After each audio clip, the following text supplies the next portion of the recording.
All green, baby.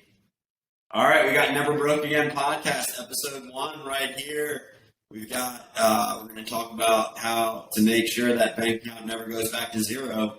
We've got me, Andrew Saltman, the Mortgage Cowboy, Josh Craftick, the unconventional money guy, Rob Tambori, a.k.a. Bobby Axelrod, also known as the Bald Eagle Accountant, but we'll come up with another concept name for him later, unless he already has one. He's the tax man, and we're just going to shoot the breeze here and talk about some concepts on how to not go broke again, boys. What you got, tax man? Well, 'tis the season. We're up against our extension deadline of October 15th. And it reminds me, Andrew, that people don't understand that their income taxes are their largest bill every year. But for those that work for corporate America, they do a great job of hiding it through withholding. So take that paycheck and multiply it by 26 or 12 or 52, and you'll see what you're paying.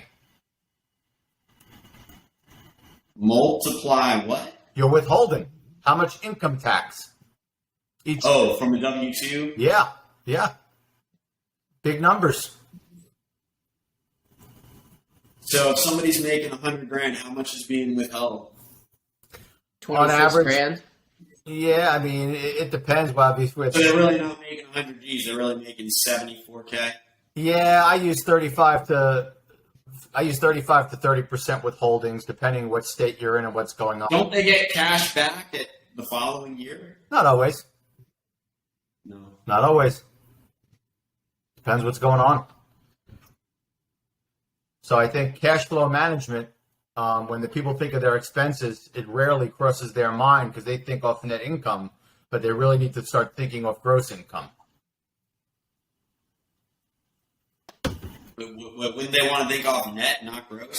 Why gross? Because gross, you're paying your taxes out of gross income. So you've already paid your biggest expense before you get your check.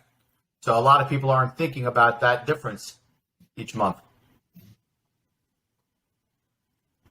Interesting. That's how I would look at things.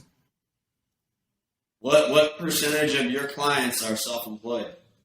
I would say about 15, 20% maybe. I never really did that calculation. But yeah. So is it better to be self-employed?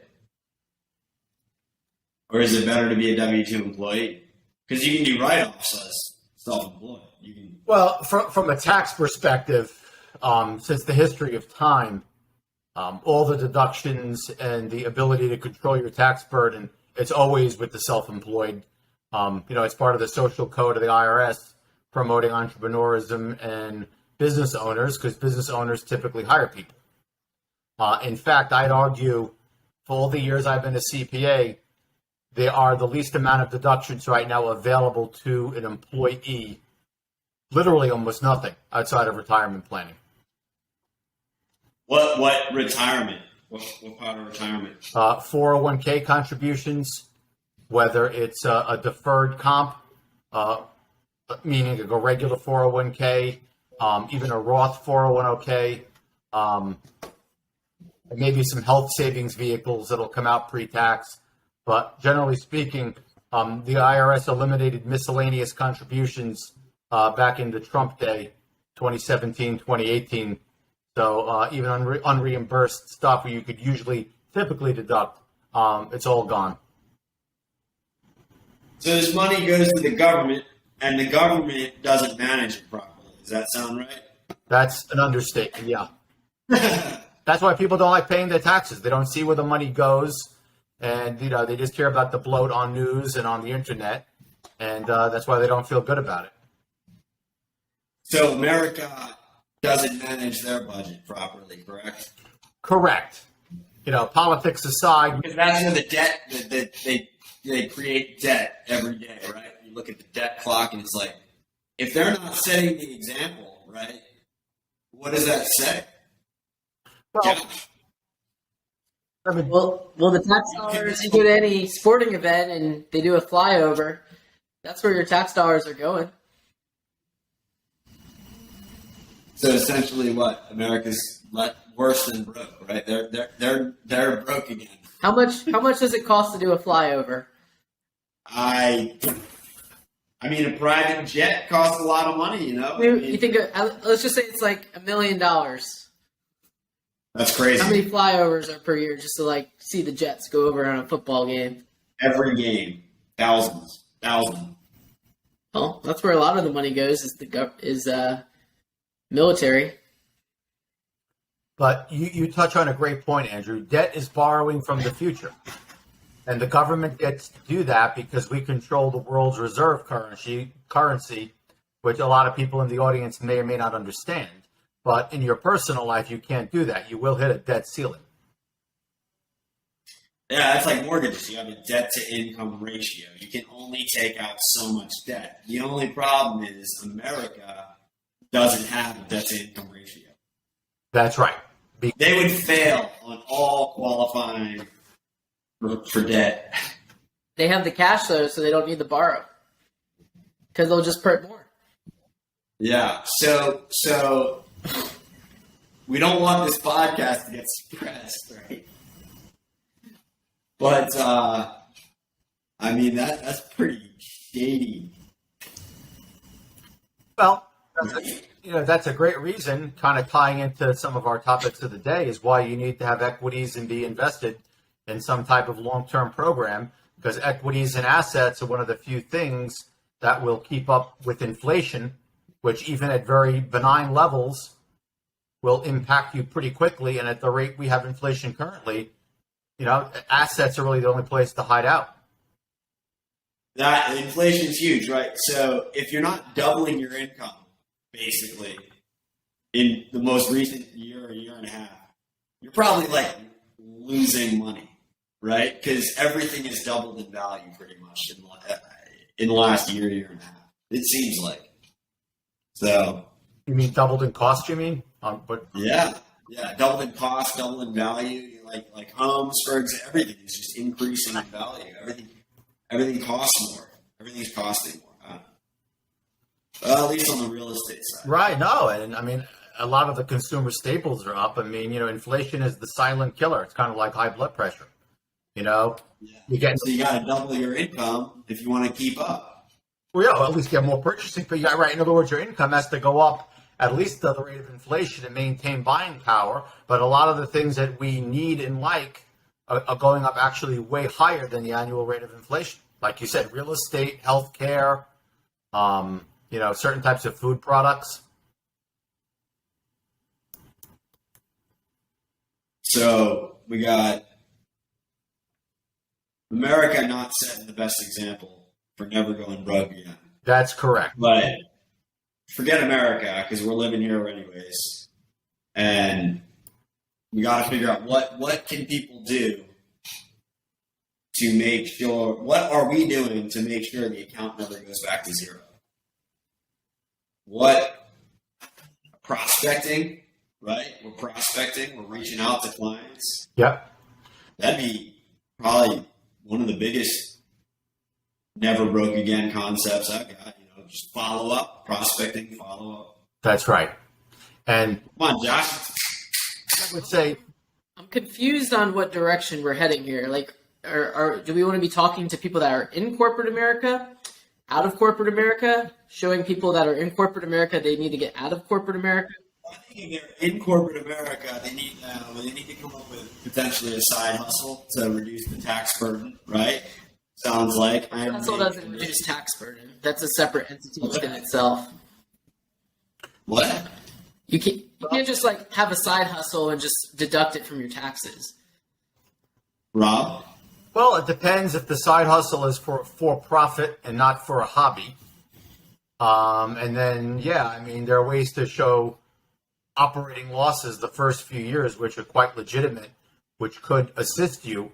But the goal of the side hustle is to make more money, which will increase your taxes, but will give you more opportunity to control that cash flow to pay the least amount.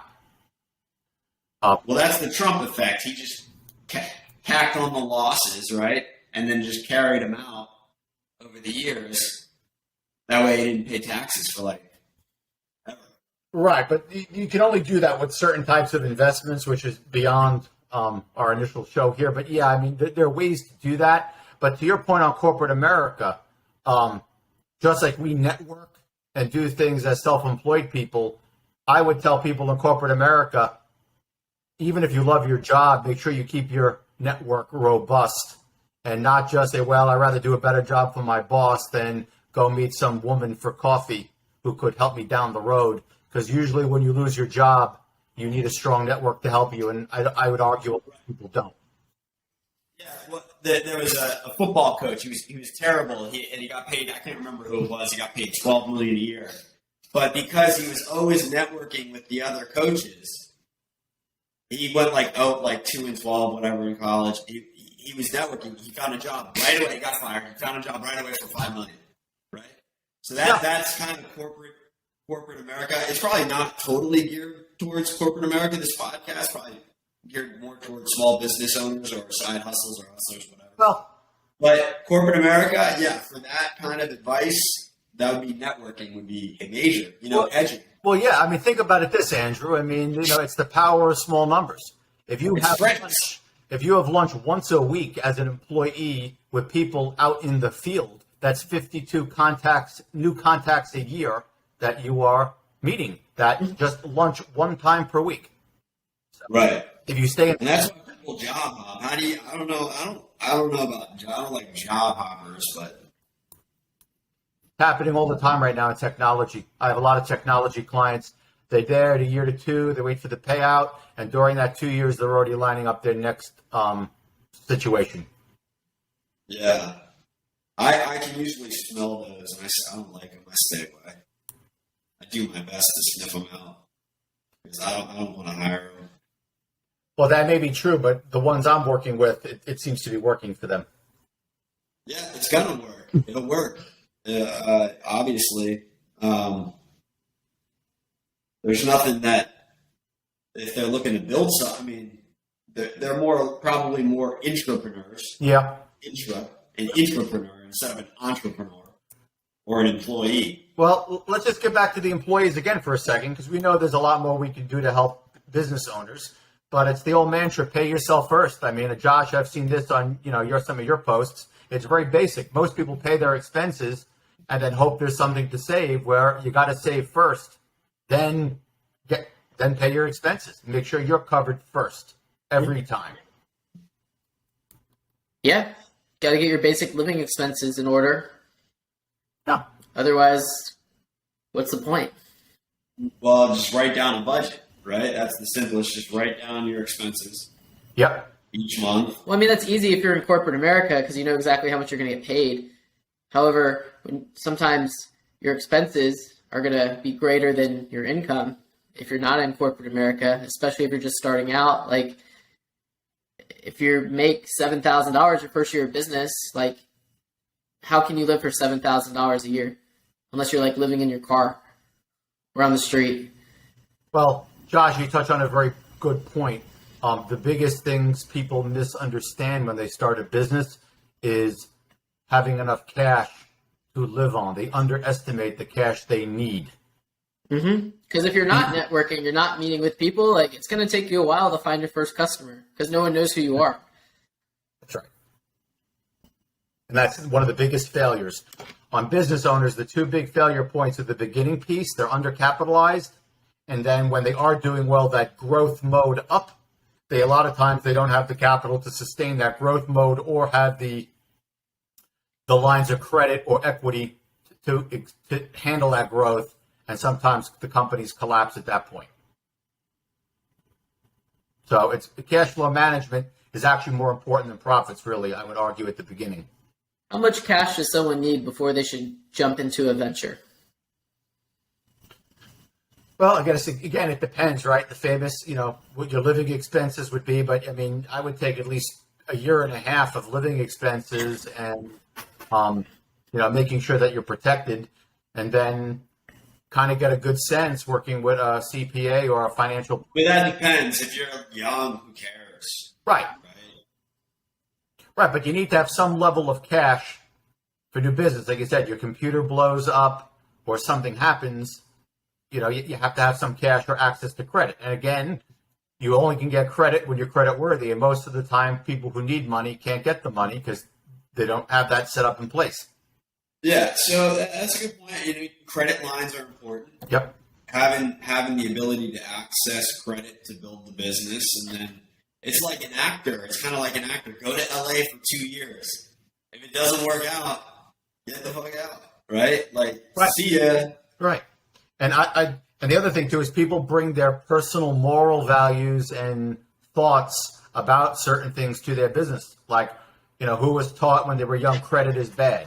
Well, credit's bad if you're going out to eat dinner every night on your Visa, but credit is liquidity and gives you the blood flow to keep the business going, or to keep your medical insurance in place when your business has a slow month. Then credit's great.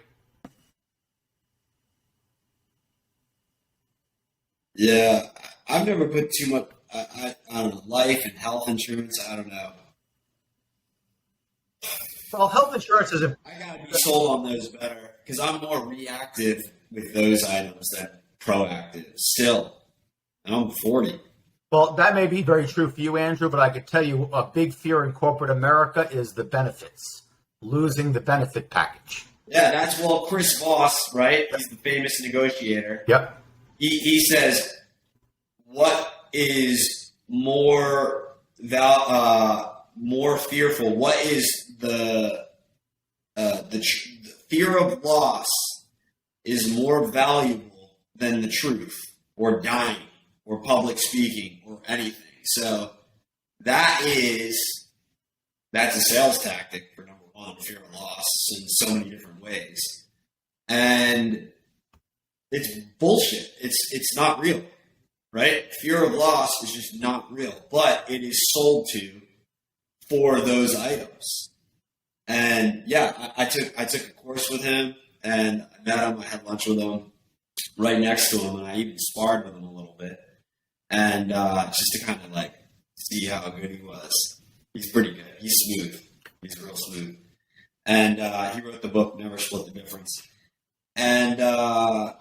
And yeah, his big thing is fear of loss is the biggest negotiating tactic out of all tactics.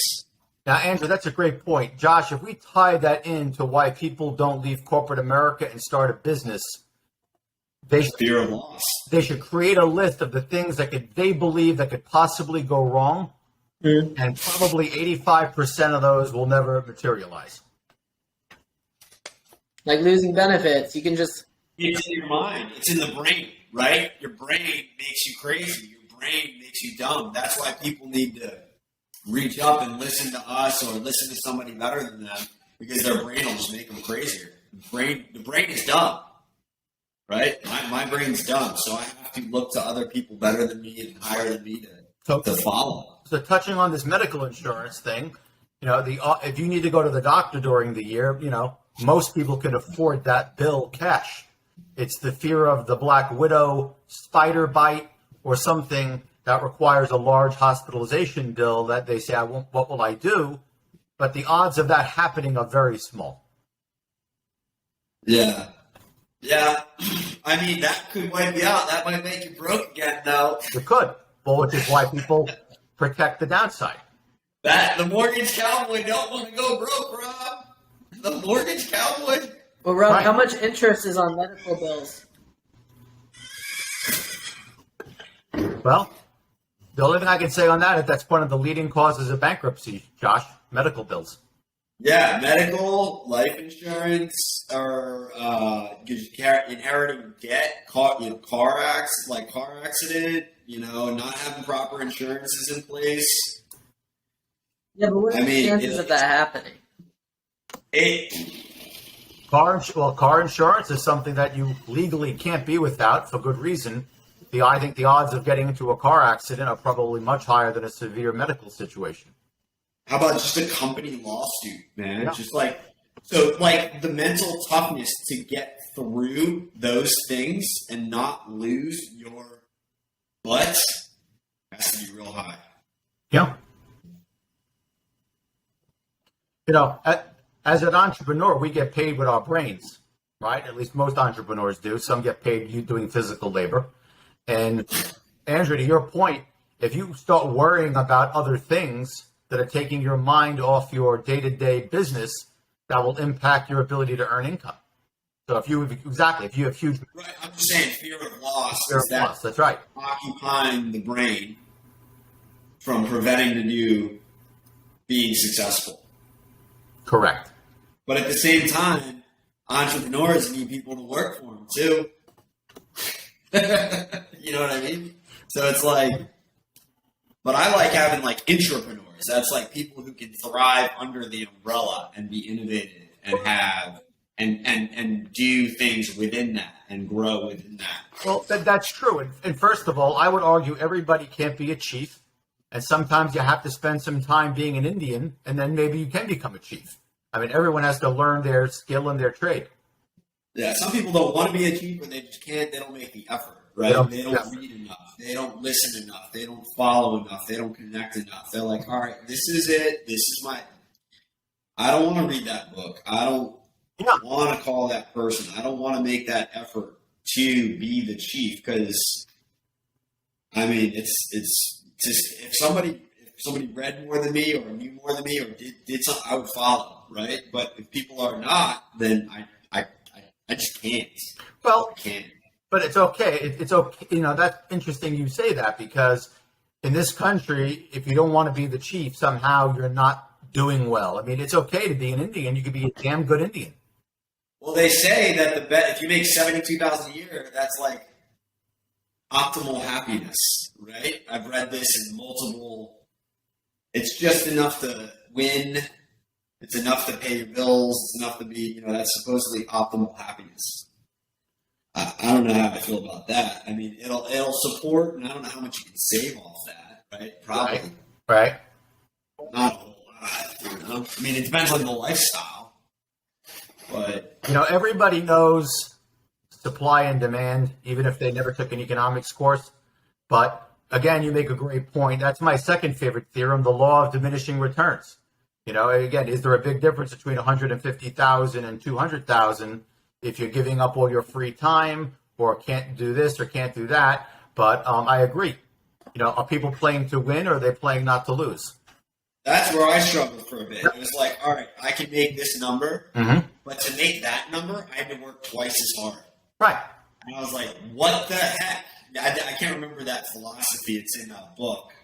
And it's like, all right, I had to take on a lot of smaller, crappy deals to get to that higher number. And I was like, this is just occupying a lot of my time. And I was like, I get cushy. But then we're having some, breakthrough with interest rates being so low or the economy being better. The mortgage cowboy is having more breakthroughs past that now. But that was there for a while. Well, that was an issue for me. I could not mentally figure it out. I was struggling. I was like, I don't want to work twice as hard just to make 5% more, 10% more. So I found a sweet spot for a bit. Well, right. So my argument. Come on, man, what you got? Well, my argument my argument to you, Andrew, is all is fine and dandy with these low rates. As rates eventually will go up, how will you separate yourself from the other mortgage guys? Yeah, I mean, I'm the mortgage cowboy. That's how it's separated. Then they're not. Whose famous thing is that? I'm the mortgage. I'm Alec Baldwin, and you're not. Who said it? What? Somebody said that. I'm Will Ferrell, and you're not. I don't know. I was just thinking of Glenn Ross when you said Alec Baldwin.